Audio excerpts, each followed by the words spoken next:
2018 in Jiaohe, Jilin, renovators at an old hospital found a sealed glass jar hidden in a long unused morgue wall. Inside were a number-filled notebook and 23 black and white photos. Even creepier, that night every worker on the job had the same dream. A woman in a white coat searching the corridor for something alone. July 2018, Jiaohe People's Hospital's old ward began renovation. This 1950s Soviet-style building will become a rehabilitation center soon. At 25, Foreman Xiao Zhang and his crew tore into the basement and found a long sealed morgue hidden. Not on the plans. Electrician Wang warned Xiao Zhang. Rumors say a Cultural Revolution incident. It's been sealed since. Xiao Zhang paid no mind and directed the workers to demolish the brick wall sealing the door. While cleaning the walls, workers found a sealed glass jar in the partition. Inside the jar was a yellow notebook and 23 black and white photos. The photos were all of teenagers.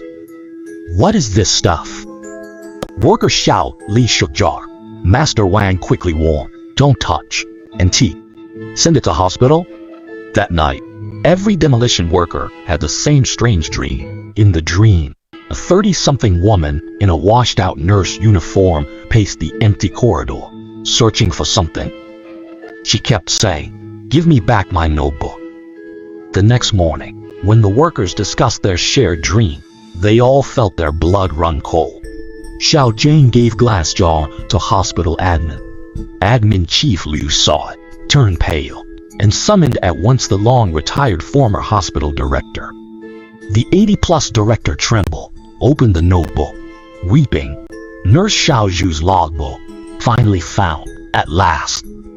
Through the old director's account, a piece of history that had been sealed for over half a century was finally unveiled. In 1968, hospital admitted 23 special patients, educated youths from provincial capitals sent down here. They had been severely burned in a wildfire while trying to save collective property. At that time, a 22-year-old nurse named Zhou Xiaoyun volunteered to take care of these patients. Back then care was poor. Burn patients feared infection most. Director recalled, Xiao Zhou used a simple method, tracking patients' temperature and wound changes daily, developing a care routine. Tragically, despite Zhou Xiaoyun's best efforts, all 23 young lives were lost one after another within a month.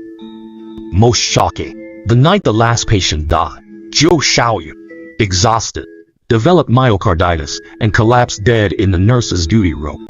While sorting his things, we found his key nursing log missing. The old director sighed. I never thought she would hide it in the wall. Even more surprising, later probes found Zhou Xiaoyun's nursing notes highly valuable too. The nursing methods she recorded in the notebook were later proven to have significant reference value for burn care. He secretly took those photos, tracking patients' wound changes, giving vital data for later burn treatment research study efforts. The hospital planned an exhibit for Zhou Xiaoyun and 23 youths. Sorting records, staff found a poignant detail. On the back of each photo, Zhou Xiaoyun had carefully written the patient's name, age, and hometown with a fountain pen. She was using this method to remember every single life. The current hospital director said with emotion, opening day brought many gray-haired elders. They were former patients Zhou Xiaoyun had once cared for in this ward before. An elderly woman in a wheelchair pointed to a photo. Nurse Zhou still made midnight rounds, checking us and pulling our. Those 23 kids were all peaceful when they passed. She said she had promised to stay with them until the very end. Oddly, since memorial exhibit opened, no one at hospital has dreamed it ever again. Some night shift nurses said that sometimes they could still hear soft footsteps late at night, but they no longer sounded anxious, but rather peaceful and calm. Today, that precious nursing notebook has been scanned into a digital version for medical staff to study.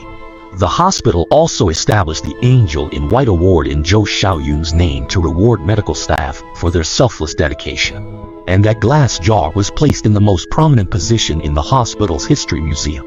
Beside the jar, photos of 23 sent-down youths were neatly displayed, along with the nurses Zhou Xiaoyun used. Its hands are frozen forever at the exact moment he died that day. 2:15 a.m. November 7, 1968. After this story spread locally, some people remarked with a sigh, "There are no such things as supernatural events in this world. It's just some unfulfilled wishes being told in another way."